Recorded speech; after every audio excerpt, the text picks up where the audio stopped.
Assalamualaikum warahmatullahi wabarakatuh. Halo, perkenalkan nama saya Muhammad Kevin Aditya, NIM 034. Saya mahasiswa Universitas Negeri Surabaya. Di sini saya sebagai pembawa materi, yaitu tentang materi multimeter. Multimeter adalah suatu alat ukur listrik yang digunakan untuk mengukur tiga jenis besaran listrik, yaitu arus listrik, tegangan listrik, dan hambatan listrik. Sebutan lain untuk multimeter adalah avometer, yang merupakan singkatan dari satuan ampere, volt, dan ohm. Multimeter dapat digunakan untuk pengukuran listrik, arus searah maupun pengukuran listrik, arus bolak-balik. Selanjutnya yaitu di sini terdapat dua jenis multimeter. Yang pertama di sebelah kiri yaitu multimeter analog, dan yang sebelah kanan yaitu multimeter digital. Yang pertama yaitu multimeter analog. Multimeter analog adalah multimeter yang dapat bekerja menggunakan skala dan jarum sebagai penunjuk nilainya.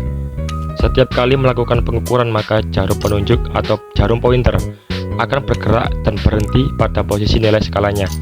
Rentang nilai skalanya dari nilai minimum hingga maksimum. Yang kedua yaitu multimeter digital.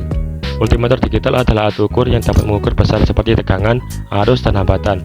Multimeter digital akan menghasilkan pembacaan berupa angka. Akurasi pengukuran dengan multimeter digital sangat tinggi. Angka yang ditampilkan sebagai hasil pengukuran dapat memiliki beberapa angka desimal. Kekurangan dari multimeter digital yaitu nilai pengukuran, tegangan yang tidak stabil. Cara pemakaian dari multimeter digital sama dengan multimeter analog, hanya saja penggunaan multimeter digital lebih praktis. Bagian-bagian multimeter digital tidak jauh berbeda dari multimeter analog. Letak perbedaannya ada pada bagian tombol-tombolnya ketika ingin melakukan proses kalibrasi atau pengaturan jarum penunjuk angka 0.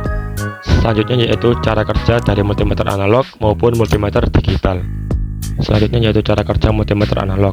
1. Untuk memulai setiap pengukuran, hendaknya jarum menunjukkan angka 0. Apabila kedua prop merah atau positif dan prop hitam atau negatif dihubungkan, putarlah penala mekanik atau zero correction. Apabila jarum belum tepat pada angka 0.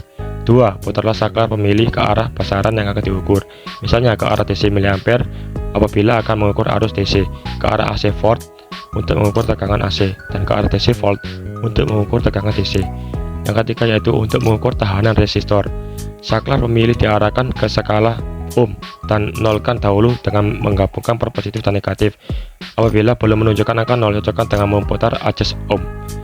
4. Gabungkan prop warna merah ke colok positif dan prop warna hitam ke colok negatif. 5. Untuk mengukur besaran DC, jangan sampai terbalik untuk positif dan negatifnya karena bisa menyebabkan alat ukurnya rusak. Selanjutnya yaitu cara kerja multimeter digital. Cara menggunakannya sama dengan multimeter analog, hanya lebih sederhana dan lebih cermat dalam penunjukan hasil ukurannya karena menggunakan display 4 digit sehingga mudah membaca dan memakainya. 1. Putar saklar pemilih pada posisi skala yang kita butuhkan setelah alat ukur siap dipakai. Yang kedua yaitu hubungkan propnya ke komponen yang akan kita ukur setelah disambungkan dengan alat ukur. 3. Catat angka yang tertera pada multimeter digital. 4. Penyambungan prop tidak lagi menjadi prinsip sekalipun propnya terpasang terbalik karena display dapat memberitahu. Sekian dari saya. Wassalamualaikum warahmatullahi wabarakatuh.